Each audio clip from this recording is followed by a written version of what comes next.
You know, I really thought I was done with owning 3 of these, but this one is completely different from the others, and it just pulled me in to make an offer. Vintage Gaming Memories. Hello everyone, and welcome to the channel. Another box, another video, and another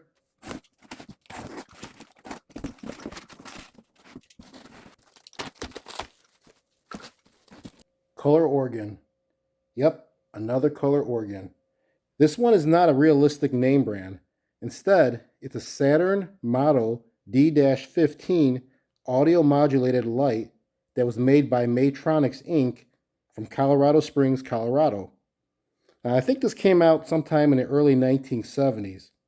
What makes this one unique to the others that I own is that it's 3-sided for the prismatic lens. So there's a front and then there's one on each side. My other 3 only have one side, which is the front lens. So this is going to be pretty cool to see. So let's get this into the workshop so we can clean it up and examine it a little bit more. All right, well, now that I have this in some good lighting, I'm just thinking, what did I get myself into? I say that because it looks a little bit rough compared to the photos online. I mean, the seller didn't hide it in the description. He did say it had, quote, some wear to the corners of the wood, and it's only cosmetic and it doesn't affect the operation at all. So, you know, maybe I can work with that. First, let's get some measurements because it might be hard to tell by the video. So here we go. The width, at least the widest part I can see, would be the top and the bottom base of the wood, a little bit over 14 inches. The height comes in at 18.5, and then the depth comes in at 9 inches. So it's a pretty good size. I think I might have to do a full replacement on the wood. But first, let me just see what I'm working with. Let me show you what I mean by the wood. Here is the one side. Like something gnawed on it, right? Pretty bad. And actually what it looks like this was probably cut because it needed to fit in some spot. Whereas the other side is nice and in place. It does have like a little piece that sticks into the wood. There's a groove inside the wood that this slides into, which adds some protection from banging up the sides and ruining the wood. Speaking of sides, this side's a little bit shorter than this side because they cut it. But here is the groove where that kind of slides right into. But really, look at this. Pretty gnarly. And even on the other side, where it wasn't cut, it is smashed on top. And that's just the top.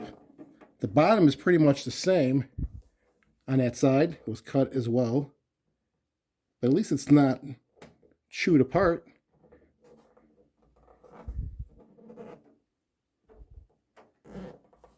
But if it's operational, you know, this cosmetic stuff can be fixed, so I'm not really worried. At least not too much.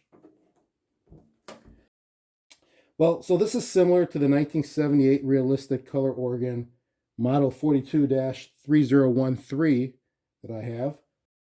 And if you're interested, check out the video I created on that particular model. This one is exactly like it in the sense that you don't need to do anything but just plug it in, turn it on, and then play some music within earshot of it. So what happens is that it uses the sound sensors that are inside to translate the sound into flashing colors behind this prismatic cover. And this is not specifically triggered on frequencies like mid-range, treble, or bass. It's just basically the pure volume of the sound. So louder the sounds will cause the lamps or the bulbs inside here to flash and brighten more. Let's just call this out right now since I could see it. And I did know about it because it was listed in the description. And that's this cord. There's also been some rework. Again, I think the reason this was done was probably to make it longer to fit in that corner that was cut off. I really don't know, but regardless, I mean, if it works, what I'm going to do is probably rewire this at least with the same color cord of the original. I mean, I don't know, I might even just put a plug in at the end of right here because I don't need any length. But then again, if I have some brown cord, which I do, I might just go as far as I can and make it look nicer. Well, anyways, let's continue with this assessment. I showed you the outside and the wood, the cord. I haven't shown you the back, at least not fully. As I'm moving this around on my workbench, I'm just noticing a lot of the wood it's falling off, which I think it's probably from the side. Anyways, it just really needs a good cleaning. So here is the brains of it all. This is the sensor that is in the back, and it'll feed in the sound through the holes, and on the other side of it will be the bulbs, which will flash based on how the sensitivity is set on this dial. And that's all there really is to this. So there is a knob here, which you can see it says sensitivity, and you go to the far left, it's off. To the far right, it's going to be really sensitive.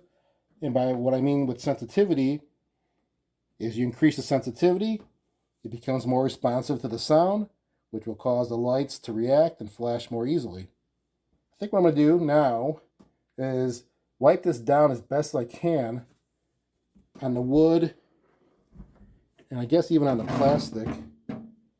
And then we'll go ahead and come back, and I'll open this up. There's only 4 screws on the back, 2 on the bottom and 2 on top, to open this up, and then we'll see what we're working with on the inside. Well, I did start to clean this, but wow, this cord is pretty nasty. I did clean it as much as I could, and it looks a lot better than what it started. But if you were to look in my garbage can, you would see how nasty this was, and I couldn't even get it to the point where I'm satisfied. So what I think I'm going to do is definitely remove this and go ahead and get a new one, which would match the brown. And this is not polarized. Actually, this one is polarized. I take that back. And how you can tell is the blade on this plug on my new one is wider. So that is the neutral, and the thinner one is the hot. But the one that's on this device is not polarized. As you can see, both blades are the same. So it shouldn't matter how I rewire this. But I will go ahead and check to see how it's wired on the inside before I even do that. Now, despite the cord being as nasty as it was, and I don't like how it was spliced together, there were some other issues, like cleaning this plastic lens. It's not easy to clean it when it's got this crystal-like diamond cut texture, which makes the effect so much better. What I'm hoping to do is that when I also open this up, I can remove it from the top and the bottom pieces of wood, and then just soak this into some water and do a nice scrubbing. However, before I go ahead and redo the cord and soak this in some water, let's make sure this even works, because there may be some other issues. So I'm going to go ahead and just plug this in. And like I said, it's simple. All you do is plug it in and adjust the sensitivity and make some noise, and let's see if something lights up. So I'm going to reposition this, maybe like that. You can see most of it. And once I plug it in, it's going to be on. There's no power on and off switch, only the sensitivity knob. Okay. Well, you can see it's working. It's changing colors and flashing based on my voice. So that's great. I just don't know how many bulbs are in there. I'm not sure if they're all working, but those are easy fixes. So that's good. The actual organ itself, the color organ, it works. The brains of it works. And it's just the cosmetic outside of it that needs to be addressed. Well, also the cleaning of this on the inside. All right, well, time to open it up, and let's see what's on the inside. All right, let's check this out. Ooh, well, could use some more gluing, it looks like. We got a couple bulbs, or just one bulb that's loose. And I'm sure these are the original bulbs.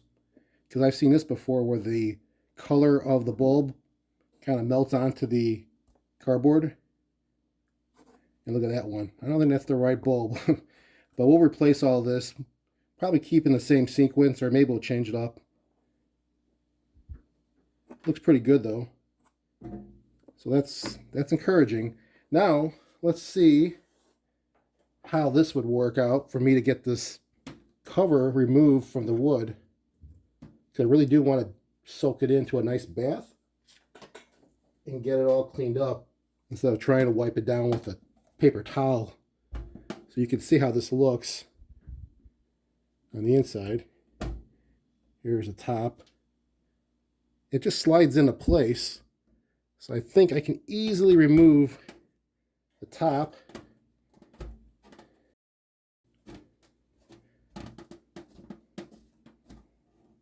Now it could be glued in place. That's something I have not thought of, which might be the case since it's really tight. Now, if I can't remove this easily, at least I can kind of clean it without worrying about the electronics getting all wet. I can sponge it down and work it that way. So maybe I'll try that first. All right, well, let me go ahead and see what I can do, and I'll come right back and show you the progress. All right, so let me show you all where I am at with this. Obviously, this board looks a little bit different now on the inside. All the light bulbs have been removed, at least the sockets have been removed. And they weren't probably positioned correctly, at least I don't believe they were. They were all on the side, used with some double-sided tape, which looks like was pretty recent meaning within the last 20 years. But there was also some dried up glue, and that's what I'm going to go with. I'm going to use glue with my glue gun, and I'm going to put these in an upright position versus on the side, and position them a little bit differently than how they were originally, or how they were before I opened them. But I cleaned this all up as much as I could, got rid of all the old stuff. That's what that pile there is. These bulbs are definitely old.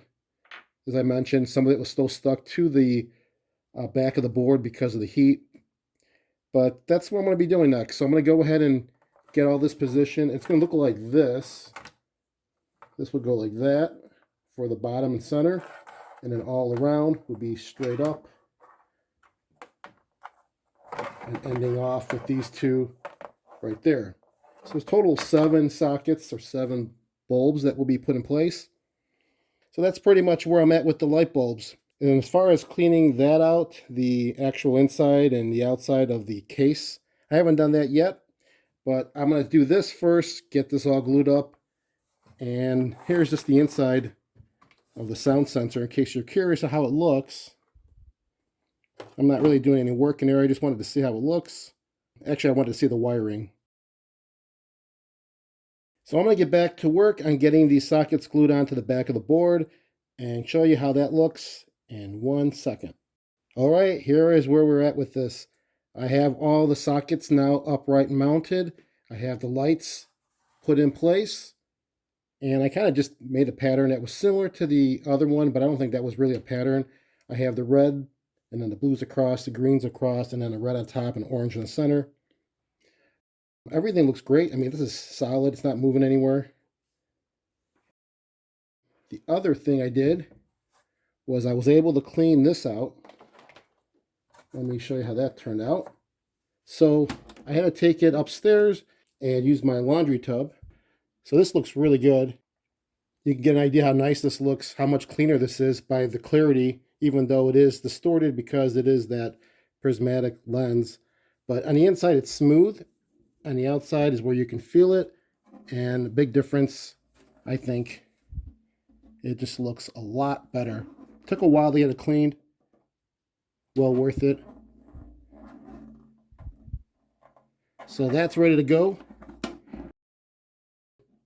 Oh, one more thing I did. Let me show you how I did the wiring, or at least the replacement cord. So here's the new one. It's brown. It's the extension cord I bought. I just cut the end and spliced it with the existing or original brown cord. And then I used some heat shrink tubing. Closest color I can get was orange. Matches nicely. A lot better than just taping it. So this is solid. Well, let's plug this thing in and see how this reacts to sound. I'm going to have this standing upright. I'll back up a little bit here. Let's see how this goes. So, it does react okay. I know these stay solid. Well, it alternates. I think that's how it was working before, but nonetheless, it is reacting to my voice, and it's alternating. It's almost like as if that was 2 channels. These 5 are on its own, 1, 2, 3, 4, 5, and then these 2, obviously, on a different color wire, which I think it is on another channel. But regardless, it works. This is how I want it to look. Let's put this back inside of that box and see how it really looks through the lens. All right, everything has been put back together again. This is plugged into my power strip, which is currently turned off at the moment. The lights are dim, and I have myself some copyright-free music to play so we can see how this reacts to it. Let's check it out.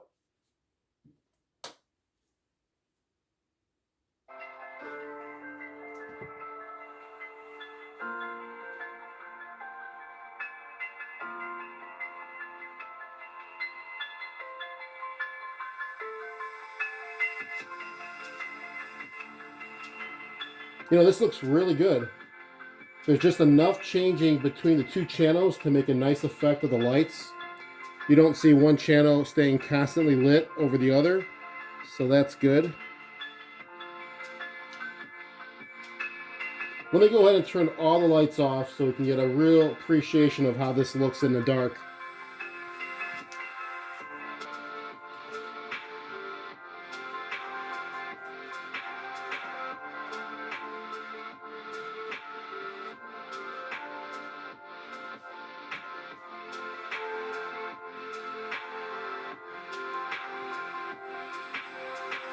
So since this is 3-sided, let me give you a view of the corners on the side. You can see how that looks.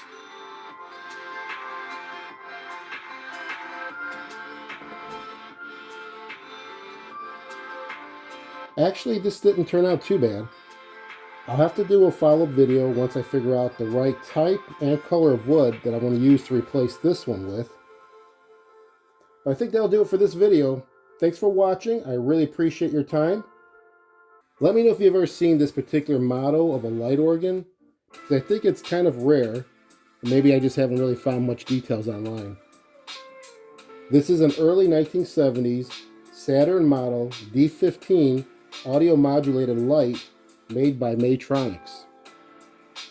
Until next time, keep your gaming passion from the past alive by living it today. Take care, everyone.